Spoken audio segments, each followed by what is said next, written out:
Hey guys, welcome back to LegitStreetCars. So I got a call this morning from my friend Mark from Youngtimers Garage that a very special car that he bought sight unseen showed up last night about a week before it was supposed to, and he wants to dig right in exploring this car. Of course, I have to be here. This thing is so cool. A pre-merger AMG 500 SEL with 30,000 miles on it. So I came out here, I kind of lost my voice over the weekend. I didn't even really get cleaned up or prepared for this, but I ran by the shop, grabbed a bunch of tools, and in this video, we're gonna explore this car, see what we can find, and try and get it started. So without further ado, let's go talk to Mark, see exactly what he bought, and then we're getting into this. So here it is, a 1984 500 SEL pre-merger AMG package with 30,000 miles. It hasn't run in 27 years. Mark, what did you do? What did you get yourself into here? What's the story? Well, it's got a really cool story behind it. Turns out the original owner that special ordered this car from Mercedes-Benz, then later had AMG do some work on it. He was sent to jail for life, so the car ended up being on the used car lot for Mercedes-Benz, and someone else saw the car and purchased it, and then they ended up having some issues with it, and that owner then passed away, and the mechanic just ended up taking possession of the car, and here it is today. So it's a pre-merger AMG with a lot of cool accessories, and we're going to try to dig into the engine and possibly find out if it has a pre-merger AMG cam on it. And that would be really cool, because that means, you know, it's got a higher compression engine. So yeah, so this is a gold over tan interior and 30,000 original miles, so you can't really go wrong. Hopefully it'll fire up after sitting for 27 years on the lot. We'll see what it takes to get this thing going. Should be pretty fun though. So Mark was able to verify that this does have the AMG body kit from back then, from 1984, 1985. It also has a special AMG suspension, but what we need to find out is, does it have the AMG engine? So some of these had the AMG treatment done to the engine, and we're gonna find that out by removing one of the valve covers and seeing if AMG is stamped at the back of one of the camshafts. If it is, that means this thing has AMG cams, it's a higher compression engine, it's a higher output engine, and that means this car is a lot more valuable. So this 126 chassis is so cool. It has heated and reclining rear seats. Look at how nice these things are. And then just like my 325i BMW, these things look to have been covered since day one with original Mercedes wool seat covers. Look at this. Look at the leather. The bolsters are perfect. There's no wear at all. The interior is like going back to 1984. Even the headliner is in excellent condition, but it's got no battery right now, so we don't know what's gonna light up and come to life, and I really wanna test out those rear seats, so let's do something about that. All right, so Mark was gonna head out and try and find a battery for the Mercedes, but the battery in his Volvo is totally dead, no lights coming on at all. But luckily, I carry the best portable jump pack with me anywhere I go. Guys, I've tried them all. This is the one to get, the Fantic T8 Apex 2000 peak amps. Check this out. We'll connect this negative lead. It's gonna tell us why this car won't start. It's only at 2 volts. Now, most of these little jumpers will require a lot more voltage than that to even try and start your car, so it needs to sense a certain amount of voltage to work. Not this guy. It's got an override. You just hold the light and the on button, and we have 15 volts ready to go. Mark, do the honors. And the T8 Apex will start even the biggest and highest compression engines. My Caprice PPV is totally dead. It's literally reading at no volts, but we're gonna bypass that, give it 16, and let's hear it come to life. And the features of the T8 Apex basically never end. It's got a super bright LED light, some flashers as well. It's got two-way fast charging, meaning that you can charge this to 100% in just an hour and a half, or if you only need one jump start, you only need to charge it for 10 minutes, and it'll power up all of your devices. This has enough juice to charge an iPhone 6 times. And the best part is you guys can save $15 off your very own Fantic's T8 Apex charger by clicking on my link in the video description box and using my coupon code. So a big thanks to Fantic's for continuing to support automotive content creators like myself. Now, we got to use this guy to power up the 500 SEL because Mark's not back yet, and I can't wait to see if those seats work. So let's see what happens here. There we go. We got 15 volts ready to go. We don't need that many though for these seats. And check out the keys. And we have the original owner's manual as well. All right, so here we go. Not gonna try and start it or anything. Oh, it's making noises. It's making old Mercedes noises. All right, so here we go. Oh, yes. Are you kidding me? Look at that. So cool. I gotta experience this. Oh, this is the best thing ever. This is the best thing ever. 1984 500 SEL, the year I was born. This is beautiful, so comfortable. Guys, it's like being in a time machine right now. I cannot wait to see if we can get this engine started. And dare I say, possibly driving. I don't want to get my hopes up, but this is too cool. All right, so Mark came back with a used Porsche battery that he borrowed from a friend, so that is going to have to do. And what we're gonna start off with now is checking over the fluids. We're gonna borescope the cylinder, make sure it's not rusted out, and basically a bunch of preliminary inspections before we try and crank this thing. Now, we also need to figure out which engine this is. This is gonna affect the value of the car. So it could be the factory 5-liter untouched, and they just did the suspension and body kit upgrades at AMG, or it could be a 5.4 liter, so bored out with different cams. There was also an option for a 6-liter dual overhead cam engine, which we know it doesn't have that because the valve covers would be much wider. So if this has AMG stamped into the back of the cams, then it's most likely the bored out 5.4 liter. So anyway, without further ado, let's take a look at the oil. All right, let's take a look. It hasn't ran in 27 years. It's a good chance it has really old oil in it. Yeah. Okay, it's there, it has oil.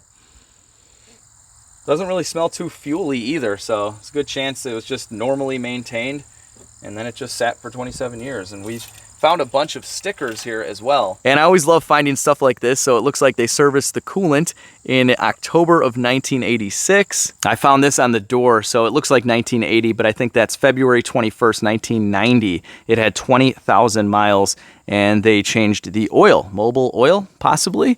So 10,000 miles since 1990. Listen to that. Ah, these things are just such beasts. Look at the door latch mechanism. I mean, they weren't messing around, man. These things were built so well. And it's easy to see why we have the proper engine oil level. This engine is not leaking anything at all. It's bone dry. And take a look at these AMG shocks and the white coil springs. So in the 80s, AMG would sometimes cut the coils and then just paint them white. And it looks like that is what they've done here. It's got a little bit of a lower ride height and they are white. So very, very cool AMG history going on right here. And even though it's holding air, it's definitely going to need some new tires, that's for sure. All right, we're gonna borescope the engine, I swear, but I'm just geeking out over this car, and I'm underneath by the fuel filter and the fuel pump right now, and you can just see how clean this car is underneath as well. And something we might have lucked out on is that someone disconnected this hose right here, which means they may have drained the fuel, which would be perfect because 27-year-old fuel is not going to ignite. So we'll hook that hose back up and see what we can see in the tank as well, and then get some fresh fuel in here. But check this out. On the bottom of the rear bumper, you can see right here, it says AMG, and this is indicative of a pre-merger car because this AMG is just a little bit different than what we see right now. It's gone through a couple iterations, and I think this is one of the earliest. So very, very cool to see this in person. I've only seen this in pictures online, but this definitely looks like a 1984 AMG bumper. We keep discovering stuff on this car on our way to pulling the spark plugs. And right underneath the lip spoiler, you can see here AMG. That looks a little different than what we saw on the bottom of the bumper. And then it's got the chassis code 126. Very cool. All right, here we go. Let's pull this plug wire off.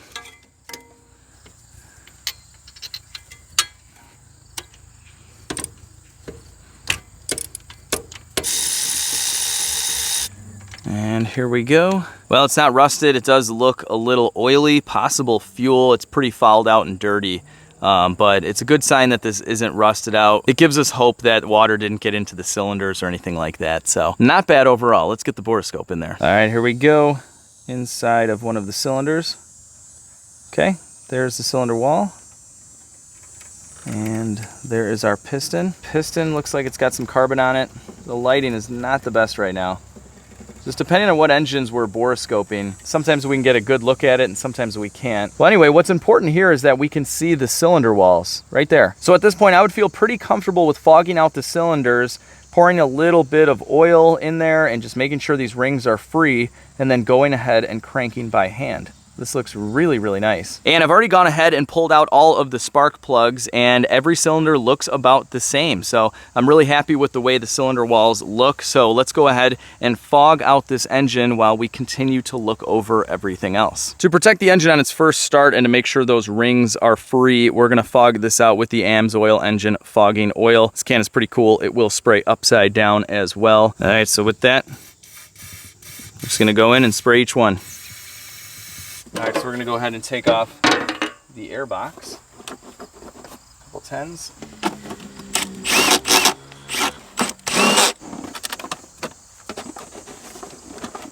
I'm really surprised this plastic isn't broken up at all. Usually this is just deteriorated and cracked all over the place. This is looking good though.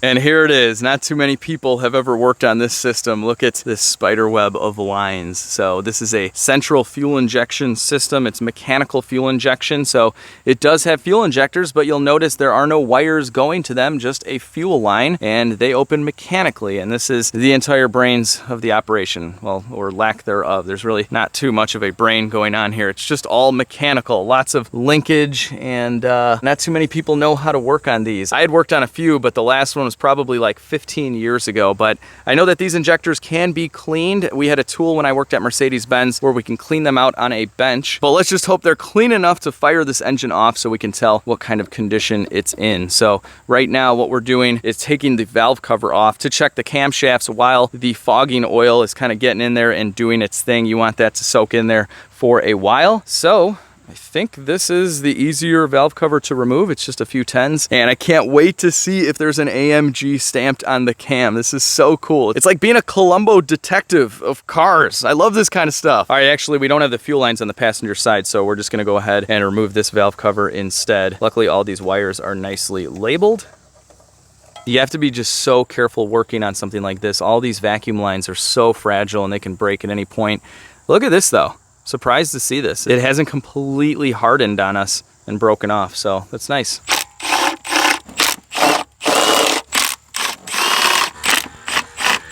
There's only 4 bolts that hold this guy on.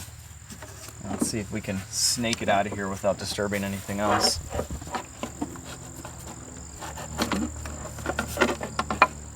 Okay. Wow. Wow, this engine is clean. No wonder that's what it looked like in the cylinders. This thing is clean. This camshaft is perfect. No rust or anything. This is beautiful. So Mark's going to get a mirror because what we need to see is at the back of the camshaft. But just look at the inside of this engine. This is great. Single overhead cam. We can see the guides there. Huh. This chain is a little loose, but then again, it hasn't had oil pressure in so long that may be nothing to worry about. There is the tensioner right there. So that could tighten up if we get this thing to run. Okay, so here we are, back of the cam. I don't see anything. Yeah, no marking, no nothing. Unless it's just on one of the cams, but you'd think they'd put it on both. So it doesn't look to have the AMG cams, but there is a 06 back there, which basically just indicates to us that this is the factory motor that came with the car. Some guys replace the camshafts with the Euro spec cam, and it's worth like 20, 25 horsepower, something like that. So that's okay. It looks like they did the suspension and body kit upgrade on this car. They didn't touch the engine, which, Mark, you know, even if they did touch the engine, the thing would be slow. It's not going to be a fast car. It's still a slow car. Like even the AMG version of this, it wasn't breaking any records, at least in today's day and age, that's for sure. So this is an untouched engine, it looks like, and it does look like it has 30,000 miles. It looks to be in excellent condition. So at this point, we're gonna go ahead and try and turn the crankshaft. I don't see any reason why it won't turn. And then from there, we gotta move on to fuel. All right, so Mark is cleaning stuff up so we can get that valve cover back on. I have removed the 4 bolts from this fan, and I'm gonna take this out of here because there's no way to get to the crankshaft bolt with that fan in the way. So now we have some room so we can spin this engine over by hand. All right, guys, moment of truth here. I have a 27 millimeter on the crank bolt. I'm gonna go ahead, try and turn it. We have all the plugs out, so this should be easy. Yeah, It's turning. Woo! All right, Mark. I think you got a good one, man. Yeah. This is great. So cool. Oh, this is like butter. No issues at all here. And I've seen a lot of old engines with rusted cylinders, and you don't even want to try turning them, or you could break all the rings. This is perfect. Let's get this thing back together. We have to see if it has any fuel in the tank, which I don't believe it does. Hopefully it doesn't. We'll hook up that fuel line and see if the fuel pump works, get some gas in there, start it up. I mean, try and start it up. I don't know how it's gonna run, but yeah, we're getting there. All right, so we couldn't find a new valve cover gasket in a pinch for a 126 chassis Mercedes. As you can imagine, it's something we'd have to order, but this gasket doesn't seem to be in the worst of condition, so we're just gonna roll with it now. It's super easy to replace later. So with that, we're sealing this engine back up. Or is easy going back in? Yeah, you gotta kind of shimmy it on there. There you go. Nice. And 4 bolts. 4 bolts, that's all that holds it in. All right, guys, so I'm replacing all of the spark plugs right now. And you're probably used to seeing a spark plug like this. The wire would slide over, but with these old school wires, we actually have to screw this off and expose the threads, and the wire will go over these. All right, last one. Screw this guy off.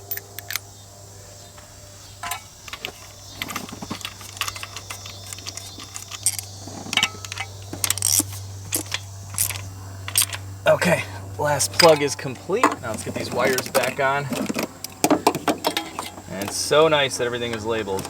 I actually like putting spark plug wires on these threaded ends more than the other ones. It just feels like it's clicking in better, and I just messed up the order.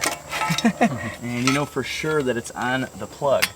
Sometimes the other style ends of the plug will wear out and you're just not 100% sure it's making a good connection. It's usually on the cheaper plug wires though.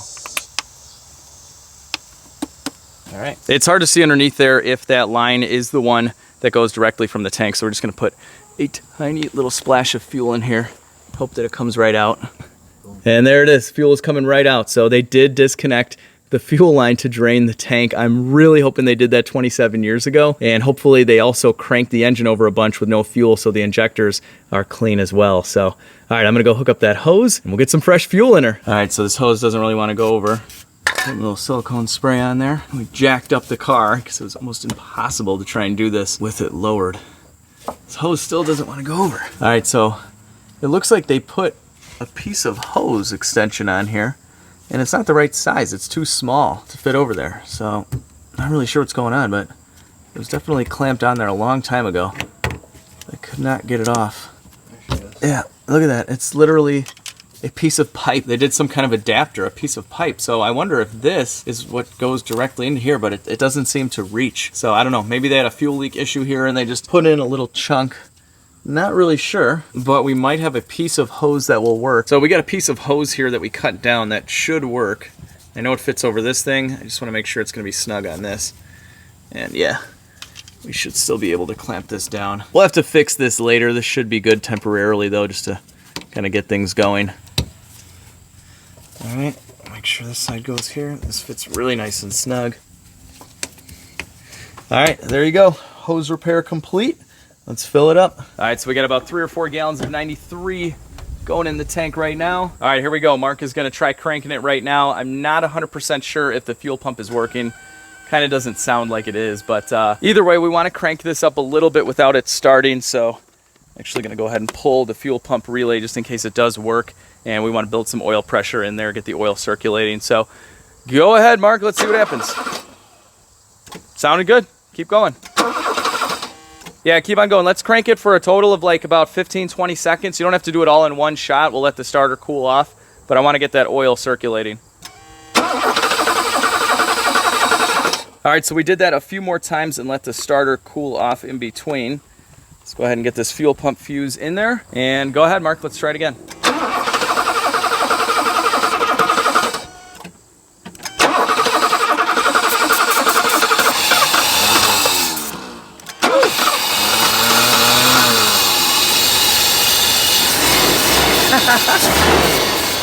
It runs! We got another one running, guys! Woo! It's on starting fluid though. And it should die. Yep. Yeah. So we don't have a fuel pump right now. It's not working. I'm gonna go back there and try and bang on it though. Dude. That is awesome. It sounded great though, too. Dude, it sounded smooth. No ticking noise, no nothing. You guys saw we had a little bit of slack with the timing chain there, but apparently cranking it, getting the oil pressure going, was able to put the tension back in with the tensioner. And it runs. This is so cool. 27 years pre-merger AMG car, and it's running beautifully. You got to be super happy about this. I'm really excited. I can't wait to get it on the road. Is that next? I think it should be, but we got to figure out this fuel pump thing. So I'm gonna go ahead and have Mark turn the key. I'm gonna take a little hammer or something and try and beat on the fuel pump and see if we can get it to go. So I had to make another fuel hose repair. I replaced this one as well. It was leaking pretty bad. So at this point, I'm just gonna kind of treat it like a starter. We're gonna give it some gentle taps. Turn the key to position 2 and just go back and forth with position 2. All right, guys, so I think we have a 2-part problem here. This relay doesn't seem to be working. With this plugged in and with Mark cranking the engine or turning it to position 2, I'm not getting any voltage at the fuel pump, and the fuel pump's not working, so I have devised a little jumper here. You can see here it's kind of sparking. I'm just kind of holding it a little bit. This fuel pump might be locked up. Okay, so we're gonna have to order up a fuel pump for the 500 SEL in order to drive it, but we're gonna start it back up with the starting fluid, let it run a little bit longer this time, warm the engine up, just kind of listen to it a little bit longer. It sounded great the first time, but I mean, honestly, we just wanna hear it go again. So here we go.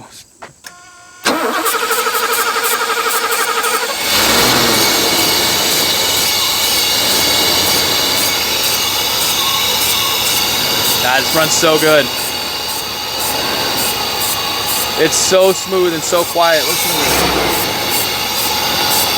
So I've straight up lot driven cars with someone sitting on a fender spraying starter fluid into an engine. You can do this for quite some time. So this thing is smoking up the storm. It's all the stuff we put into the pistons.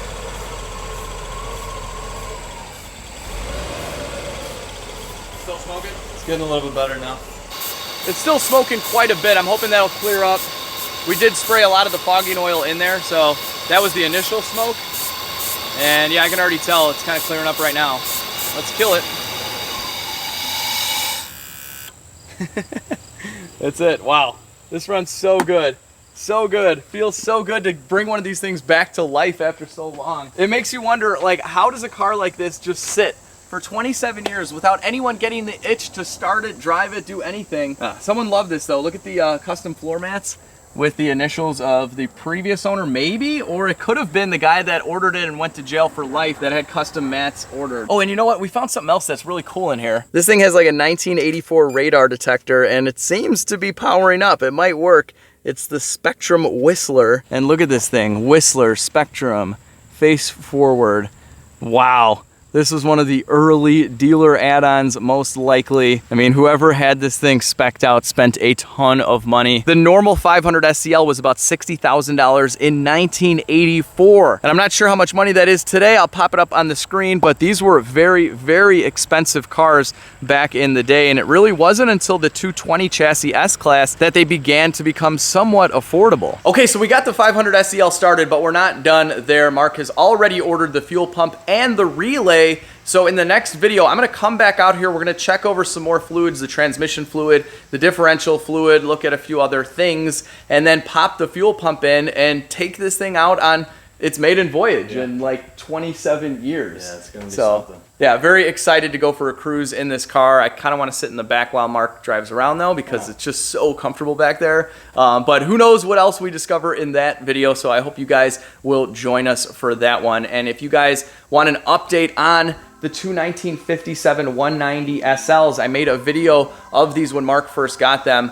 Check out Young Timers Garage, Mark's channel, and on Instagram. He's documented the cleanup of these cars, and it's quite amazing. So definitely check that out. So with that, I hope you guys really enjoyed this video. If you did, give it a big thumbs up, share the video, subscribe if you're new, and most importantly, have an awesome day. I'll catch all of you in the next video.